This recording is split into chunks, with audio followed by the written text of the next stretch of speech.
De l'IMO Sauce Marco, on est avec Stéphane Fritz, président de Gay Hockey. Bonjour Stéphane, bienvenue à vous. Le marché de l'IMO, il se porte comment cette fin 2023 ? Mal. Ça ne va pas très bien. Si, je sais pas, on n'est pas à la fête, autant pour les Français que pour les professionnels. Du mal à loger les Français, une contraction de marché, augmentation du coût de la vie, les salaires ne suivent pas. Beaucoup de gens, notamment les ménages les plus faibles aujourd'hui, ont du mal à acheter. Du coup, ils se reportent sur la location. On se retrouve avec plus 66% de demandes versus l'an dernier pour de la location et moins 34% aujourd'hui d'offres. Donc, le marché est un peu c'est un peu morose. Hein. Vous avez publié il n'y a pas longtemps des chiffres de l'Observatoire Gay Hockey. Qu'est-ce qu'on y révèle ? Que les prix ne baissent pas suffisamment. Il faudrait, alors c'est une incantation parce que ça ne va pas arriver, il faudrait que les prix baissent de 20 à 30% pour que le marché reprenne, mais ça n'arrivera pas. Donc aujourd'hui, on ne constate pas spécialement une baisse. On l'a évidemment, il y a encore des hausses sur le littoral, que ce soit atlantique ou méditerranéen, encore légèrement à Paris, et puis par contre on a des baisses par contre en province. Donc aujourd'hui on peut considérer que c'est un peu flat, quoi. Dans une interview que vous avez d'ailleurs donnée à nos confrères d'IMO Matin, vous le rappeliez tout à l'heure, vous dites qu'il faudrait que les prix baissent de 20 à 30%, mais est-ce que c'est vraiment suffisant ? Est-ce que c'est la seule solution pour relancer le marché immobilier ?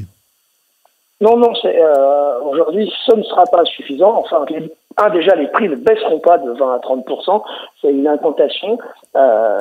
Les gens ne vont pas baisser leur prix de 20 à 30%. Il va y avoir que les gens qui ont besoin aujourd'hui de vendre, qui ont nécessité à vendre et non plus le marché de confort. Le marché de confort s'est effacé. Il va revenir à son équilibre conformément à ce qu'on a eu entre 2017 et 2019, aux alentours de 900 000 transactions par an.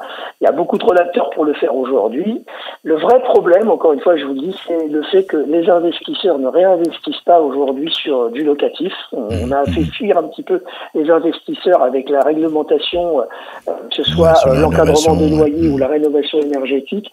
On n'a plus suffisamment de logements pour loger les Français actuellement. On ne construit pas assez. Donc même si on avait une baisse de 20 à 30%, que nous n'aurons pas de toute façon, ce ne serait pas bien évidemment suffisant.